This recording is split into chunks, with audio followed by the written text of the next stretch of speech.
Hello hi dear friends. ഇന്ന് നമ്മൾ ചെയ്യാൻ പോകുന്നത് നല്ലൊരു മഷ്റൂം മസാല, കൂൺ മസാല. വളരെ സിമ്പിൾ ആണ്, നല്ല ടേസ്റ്റിയാണ്. ചപ്പാത്തിയുടെയും ചോറിന്റെ കൂടെ ഒക്കെ നല്ലൊരു കോമ്പിനേഷൻ ആണ്. അപ്പൊ ഇതുപോലെ തയ്യാറാക്കി നോക്കാത്തവരെ ഉണ്ടാക്കി നോക്കിയിട്ട് അഭിപ്രായങ്ങൾ അറിയിക്കാൻ മറക്കരുതേ. അപ്പൊ നമുക്ക് വേഗം തന്നെ നമ്മുടെ റെസിപ്പിയിലേക്ക് പോകാം. Keep on watching guys. കൂൺ മസാല റെഡിയാക്കി എടുക്കാനായിട്ട് നമുക്ക് പാനിലേക്ക് കുറച്ച് വെളിച്ചെണ്ണ ചേർത്ത് കൊടുക്കാം. ഈ ഒരു റെസിപ്പിക്ക് വെളിച്ചെണ്ണയിൽ തന്നെ ഉണ്ടാക്കിയെടുക്കുന്നതാണ് നല്ലത്, ഒരു നാടൻ ടേസ്റ്റ് കിട്ടുന്നത്. എണ്ണ നന്നായിട്ട് ചൂടായിട്ട് വരുമ്പോഴത്തേക്കും ഒരു വലിയ സവാള കുഞ്ഞു കുഞ്ഞായിട്ട് നരിഞ്ഞെടുത്തിട്ടുണ്ട്. ഇനി നമുക്ക് ഇതിലേക്ക് പച്ചമുളക്, ഒരു 3 പച്ചമുളക് ഒന്ന് ചതച്ചെടുത്തിട്ടുണ്ട്. പിന്നെ കുറച്ച് വെളുത്തുള്ളി അതും ചതച്ചെടുത്തിട്ടുണ്ട്. പിന്നെ കുറച്ച് കറിവേപ്പില, ആവശ്യത്തിന് 1 ടീസ്പൂൺ ഉപ്പ് കൂടി ചേർത്ത് കൊടുത്ത് തീ ഒന്ന് കൂട്ടി വെച്ച ശേഷം നമുക്ക് നന്നായിട്ടൊന്ന് വഴറ്റിയെടുക്കാം. നിങ്ങൾക്ക് ഈ സമയത്ത് പച്ചമുളകിന് പകരം വേണമെങ്കിൽ ഉണക്കമുളക് ഒന്ന് പൊടിച്ചതും ചേർത്ത് കൊടുക്കാം. നിങ്ങളുടെ ഇഷ്ടം അനുസരിച്ച് ചെയ്യാം കേട്ടോ. ഇപ്പൊ സവാളയൊക്കെ നന്നായിട്ടൊന്ന് വഴന്നു വന്നിട്ടുണ്ട്. നമുക്ക് ഇതിലേക്ക് പൊടികൾ ചേർത്ത് കൊടുക്കാം. 1/2 ടീസ്പൂൺ മഞ്ഞൾപ്പൊടി, പിന്നെ മല്ലിപ്പൊടി ഒരു 2 ടീസ്പൂൺ മല്ലിപ്പൊടി. ഇതിനകത്തേക്ക് എല്ലാ പൊടികളും ആവശ്യമായിട്ടുണ്ട് കേട്ടോ. പിന്നെ മുളക് പൊടി 1 ടീസ്പൂൺ മുളക് പൊടി. ഇത് നല്ല എരിവുള്ള മുളക് പൊടിയാണ്. കാശ്മീരി ചില്ലി പൗഡർ ആണെങ്കിൽ ഒരു 2 ടീസ്പൂൺ ചേർത്ത് കൊടുത്തോളൂ. 1 ടീസ്പൂൺ ഗരം മസാല, പിന്നെ എരിവിന് ആവശ്യത്തിന് ഒരു 1/2 ടീസ്പൂൺ കുരുമുളക് പൊടി. ഇത്രയും ചേർത്ത് നന്നായിട്ടൊന്ന് ഇളക്കിയെടുക്കാം. ഈ പൊടികളുടെ ഒരു പച്ച ടേസ്റ്റ് ഒക്കെ ഒന്ന് മാറി വരണം.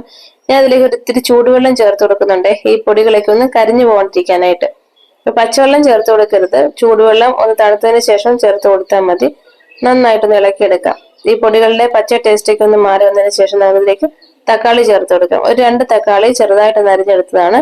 തക്കാളി നന്നായിട്ടൊന്ന് വഴറ്റിയെടുത്ത ശേഷം നമുക്ക് അടച്ചു വെച്ചൊന്ന് കുക്ക് ചെയ്യാം.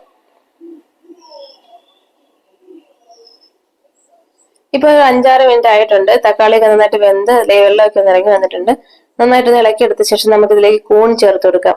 ഞാനിവിടെ 200 ഗ്രാം കൂൺ എടുത്തിട്ടുണ്ട്. അപ്പൊ പലതരത്തിലുള്ള കൂണ് കിട്ടും, ഏതായാലും കുഴപ്പമില്ല. നന്നായിട്ട് കഴുകിയിട്ട് അതിന്റെ വെള്ളമൊക്കെ ഒന്ന് പിഴിഞ്ഞെടുത്തിട്ടുണ്ട്. ഇനി ഞാൻ ഇതിലേക്ക് ഒരു 1/2 ടീസ്പൂൺ ഉപ്പ് കൂടെ ചേർത്ത് കൊടുത്തിട്ട് ഒന്ന് ഇളക്കി എടുത്ത ശേഷം നമുക്കിത് അടച്ചു വെച്ച് കുക്ക് ചെയ്യാം. ഉപ്പിന്റെ അളവൊന്ന് നോക്കിയ ശേഷം വേണം ചേർത്ത് കൊടുക്കാനായിട്ട്.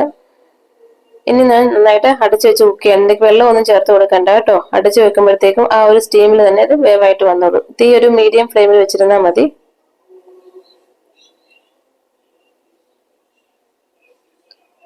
ഇപ്പൊ ഒരു 10 മിനിറ്റ് കഴിഞ്ഞിട്ടുണ്ട്. നമ്മുടെ കൂൺ നന്നായിട്ട് വേവായിട്ട് വന്നിട്ടുണ്ട്. കണ്ടോ, വെള്ളമൊക്കെ നിറങ്ങി വന്നിട്ടുണ്ട്. അപ്പൊ ഈ വെള്ളമൊക്കെ ഒന്ന് ഡ്രൈ ആക്കിയിട്ട് നമുക്കൊരു റോസ്റ്റ് പരുവത്തിലേക്ക് ആക്കി എടുക്കണം. അപ്പൊ ഞാൻ ഇതിലേക്ക് കുറച്ച് മല്ലിയില കൂടെ ചേർത്ത് കൊടുക്കുന്നുണ്ടേ. അപ്പൊ നമ്മുടെ കൂൺ മസാല റെഡി ആയിട്ടുണ്ട്. നല്ല ടേസ്റ്റിയാണ് ഇത്. എന്തിന്റെ കൂടെ നല്ല ടേസ്റ്റ്, ചോറിന്റെ കൂടെയും ചപ്പാത്തിയുടെ കൂടെയും അല്ലെങ്കിൽ എന്തിന്റെ കൂടെയും കഴിക്കാം. നല്ല ടേസ്റ്റിയുടെ റെസിപ്പിയാണ്. അപ്പൊ ഇതുപോലെ മിക്കവരും തയ്യാറാക്കിയിട്ടുണ്ടായിരിക്കും. ആരെങ്കിലും തയ്യാറാക്കിയിട്ടായിട്ടുണ്ടെങ്കിൽ ഉണ്ടാക്കി നോക്കുക. ഞാനിപ്പോ വീട്ടിലുണ്ടാക്കിയപ്പം നിങ്ങൾക്ക് വേണ്ടി ഷെയർ ചെയ്തേ ഉള്ളൂ. നല്ലൊരു ടേസ്റ്റി റെസിപ്പിയാണിത്. അപ്പൊ നമ്മളെപ്പോഴും കൂൺ തോരൻ വെച്ചും അല്ലെങ്കിൽ മെഴുക്കുവരട്ടി വെച്ചൊക്കെ കഴിക്കാറുള്ളത്. ഇതൊരു നമ്മുടെ ചിക്കനൊക്കെ കുക്ക് ചെയ്യുന്ന പോലെ അല്ലെങ്കിൽ ബീഫ് ഒക്കെ ഉണ്ടാക്കുന്ന ഒരു രീതിയാണ്. തേങ്ങക്കൊത്ത് വേണമെങ്കിൽ ഇതിലേക്ക് നിങ്ങൾക്ക് ചേർത്ത് കൊടുക്കാം. അപ്പൊ ഉണ്ടാക്കി നോക്കണം. ഇനി നിങ്ങൾക്ക് റെഡിയാക്കി എടുക്കാൻ പറ്റുന്ന ഈസി റെസിപ്പി ആയിട്ട് നമുക്ക് അടുത്ത വീഡിയോയിൽ കാണാം. Thank you, take care, by.